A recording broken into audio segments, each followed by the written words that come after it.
performance of the blasters we see in the movie. And to do that, we're going to be using this pneumatic launcher by plumbing compressed air into the back of it. Every time you pull on the trigger down here, it fires a round, and then these pistons push forward and advance another round into position, ready to fire.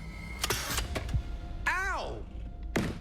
That's what I'm talking about. Now, we can put anything that we want inside these tubes.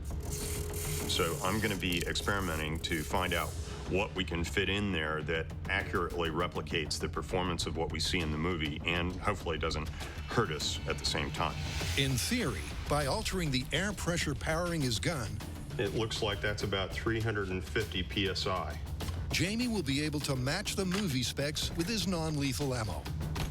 Firing in 3, 2, 1. But in practice, there's a speed problem. This only said it was 26 miles per hour, right? Measuring problem. Didn't quite get a reading. 1. And accuracy problem. And they're going off to the side. Whose year we have all the problems.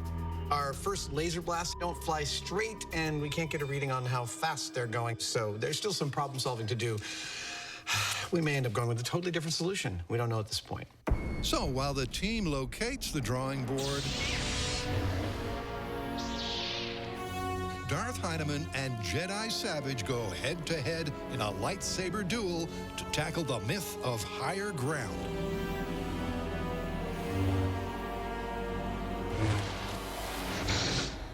So tell me about this higher ground thing. Well, it takes place at the end of the third Star Wars movie. Obi-Wan and Anakin are having an epic battle with lightsabers. And at the battle's climax, Obi-Wan is standing on a hill slightly above Anakin, and he says to him, "It's over, Anakin! I have the high ground!" Well, from a military perspective, it makes sense, but as far as one-on-one, I'm not so sure. What happens in the movie? Right after he says that, Obi-Wan proceeds to chop off a bunch of Anakin's limbs.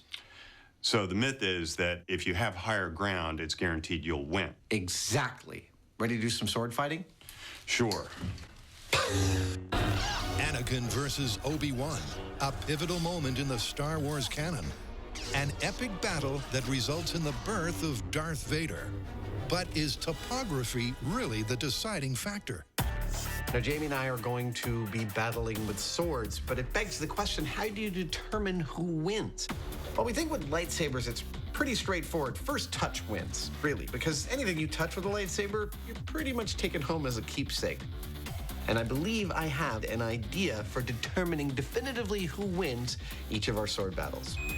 To test the dueling advantage of higher ground, Fascinating. Adam's connecting the dots on a complicated conductive plan.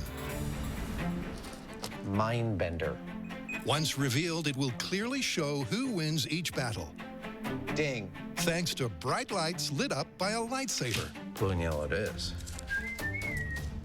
and clever clothing that can carry a current. This, believe it or not, is actually metal. It moves like fabric. It is an incredibly fine copper mesh. It's super conductive, and that's why I'm using it. I'm gonna make some clothing out of this stuff. Nice, one-size-fits-all conductive pants.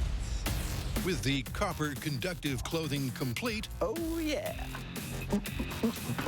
it's time for the Lightsabers. What about them? Well, there's probably some people wondering about now whether we're gonna spend part of this episode making our own real lightsabers. Well, I've got news for them. We're not. No. For a whole host of reasons. Yes, not least of which, photons. Light is made up of photons, but photons move in a single direction. You can't program one to stop 3 feet from its source. And even if you gather a bunch in a small place like we do with lasers, the beams of a lightsaber would likely pass right through each other. Well, and then there's the power required, because while there are lasers that cut through stone and metal, they require a massive power input. You'd have to have something like a small nuclear reactor attached to it. meaning